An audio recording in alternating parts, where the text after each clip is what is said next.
Time now for the morning rush. We begin some breaking news for you this morning. Police are investigating an overnight shooting in the area of Central and 4th Street. It's an area that Mayor Tim Keller has been trying to make safer with a new initiative. That's where we find News 13's Sarah Yingling. She's been following the very latest on this. Good morning, Sarah. Good morning, Crystal. Well, the scene is all clear now here at 4th and Central after being shut down for several hours as police investigated a shooting that sent one person to the hospital. Now that victim is recovering at UNMH this morning. Police say they are still searching for the suspects who took off after the shooting. This is also the same area that Mayor Tim Keller is trying to make safer with the launch of his downtown safety district back in September. It added 15 officers based out of the Alvarado Transit Center at 1st and Central. Back to you. Well, at last check, Albuquerque police are still searching for a man that they say fired a gun and took off as officers arrived. This happened in the area of Carlisle and near Montgomery. The scene has since cleared. Now, police say that officers were responding to an aggravated assault call. According to investigators, two victims say that the suspect fired shots and took off. We will bring you more details as the story develops. Fire crews now investigating the cause of a mobile home fire in the area of Edith and Gomez. This is also breaking overnight. AFR says it's a complete loss this morning. The good news is AFR does say everyone was able to make it out of that home before crews got to the scene and no one was injured. Again, the fire is still under investigation. Kristen. Mostly sunny skies across the state today. Not looking at anything in the way of showers, just some wind this afternoon. And we're actually going to continue with the sunny and dry skies again tomorrow. David? An Albuquerque police officer is on standard leave this morning after an officer-involved shooting left a suspect dead. Police say it started with a shots fired call from inside the Sandia Apartments complex. This was about 2:30 yesterday afternoon. Now, APD confirmed one of their officers fired shots at the suspect after the confrontation. Police said that they are still interviewing witnesses and looking at surveillance video to figure out what happened. Police say that they are not searching for any other suspects at this time. The Trump administration scheduled to reimpose sanctions on Iran's energy, shipping and financial sectors, affecting more than 700 entities, many of which were initially hit by Obama-era sanctions. Those were lifted when the U.S. entered the Iran nuclear deal back in 2015. Officials say this will be the most significant move from the Trump administration following the U.S.'s departure from the Iran nuclear deal in May.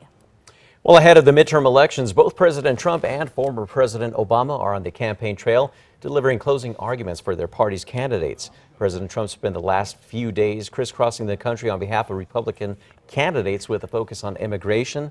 And also the Democrats, led by former President Obama, are making health care their key message. President Trump will hold rallies today in Ohio, Indiana, and Missouri. We are down to less than 24 hours until Election Day. This morning, a new poll shows Democrat Michelle Lujan Grisham with a sizable lead over Republican Steve Pearce in New Mexico's race for the governor's seat. According to the Albuquerque Journal, 53% of likely voters say they have or would vote for Lujan Grisham. That's compared to 43% for Pearce. The remaining 4% of likely voters would not say who they will be voting for or if they're undecided. Another race getting a lot of attention is the 2nd congressional district race. Now, Democrats are looking to this district to help them swing the House. It's also shaping up to be a close one. Right now, the Journal poll indicates that Republican Yvette Harrell has a slim lead over Democrat Xochitl Torres Small, 46 to 45%. And in the 1st congressional district, the poll shows Democrat Deborah Haaland holds 50% of the likely vote. Republican Janice Arnold Jones follows with 38%. Libertarian Lloyd Princeton with 5%. The rest still undecided. And final numbers for early voting show more than 430,000 New Mexicans cast their ballots through Saturday. That includes more than 223,000 Democrats and more than 146,000 Republicans. Now, those numbers surpassed totals in 2010 and 2014. Both years did not hit more than 300,000 early and absentee voters. Now, tomorrow polls will be open from 7 a.m. until 7 p.m. Kristen?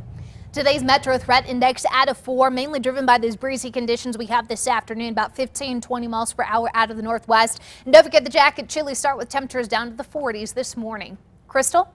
Today, city leaders are set to vote on getting rid of the Cruising on Public Streets ordinance and creating a program to recognize and register car clubs. Those who choose to register and agree to follow the new standards will receive a placard for their car, identifying them as part of the program. Task force leaders say the plan is to create an entire database of car clubs throughout the city. Officials hope it will cut down on crime associated with cruising. No word yet on how much it would cost to register a car for cruising. The full council set to vote on this later on today. Of course, we'll let you know what happens. Well, litter bugs, listen up. The city council is set to vote on an ordinance proposed by City Councilor Cynthia Borrego that would raise the minimum fine for littering. Now, if council votes yes, a first fine for littering would increase from $150 to $250. A second offense would be $350 and then $500 after that. This would also be a misdemeanor charge. Now, a vote is scheduled for tonight. On to the news happening today. The Sandia Peak Tram will close for routine fall maintenance. The tram will remain closed for the next week and a half and is scheduled to reopen on Friday, November 16th. San Diego's Grill at the tram will also have a revised schedule during this time. We did post the hours for you on our website, always on KRQE.com.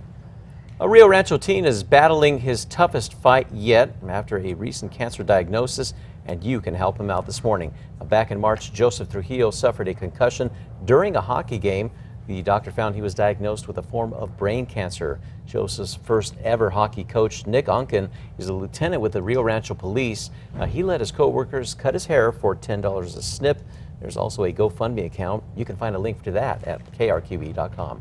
Kristen. Time now for a check on that Monday morning commute. Looking pretty good out there. No major slowdowns or crashes to tie you up at this hour. We've also got a live look outside, and it looks pretty good out there. And of course, I'm going to keep eyes on this situation for you throughout the morning. Well, take a look at this. The first ever underwater hotel residence has just opened up. The Conrad Maldives Rongales Island is a two-story villa more than 15 feet below the Indian Ocean. It includes a private gym, bar, infinity pool, even an ocean-facing bathtub. So how much will this stay there cost you? Make that about $50,000 a night, but it's only accessible via a 4-night, $200,000 package. That's complete with a personal chef and the use of a private boat. All righty, let's now take you to the 5 facts. And we start with number 5 here. The Sandia Peak Tram will close for routine fall maintenance. The tram will remain closed for the next week and a half and is scheduled to reopen on Friday, November 16th. San Diego's Grill at the tram will also have a revised schedule during this time. We did post the hours on our website. That's KRQE.com. And number 4, the National Senior Olympics are set to take place here in Albuquerque next summer. Some athletes are now preparing after qualifying. The New Mexico Senior Olympics hosted basketball and volleyball tournaments at the Albuquerque Convention Center this past weekend. Athletes ages 50 and older will get to compete in 20 different sports across 12 days. There's been a lot of hype surrounding the games and over the tourism dollars that it could bring into the city. Mayor Tim Keller wants to spend $50,000 to build a torch or cauldron.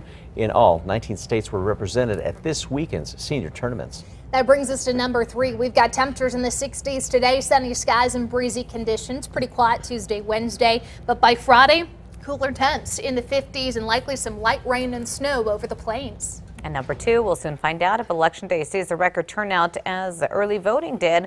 Final numbers show more than 430,000 New Mexicans cast their ballots through this weekend. That includes more than 223,000 Democrats, more than 146,000 Republicans. Those numbers surpassed totals in 2010 and in 2014. Both years did not hit more than 300,000 early and absentee voters.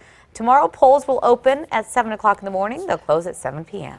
And at number 1 this morning, we expect to learn more, including what exactly led up to an officer-involved shooting and the name of the suspect who officers shot. Police say it started with a shots-fired call from inside the Sandia Apartments complex. This is near Louisiana and Gibson at about 2:30 yesterday afternoon.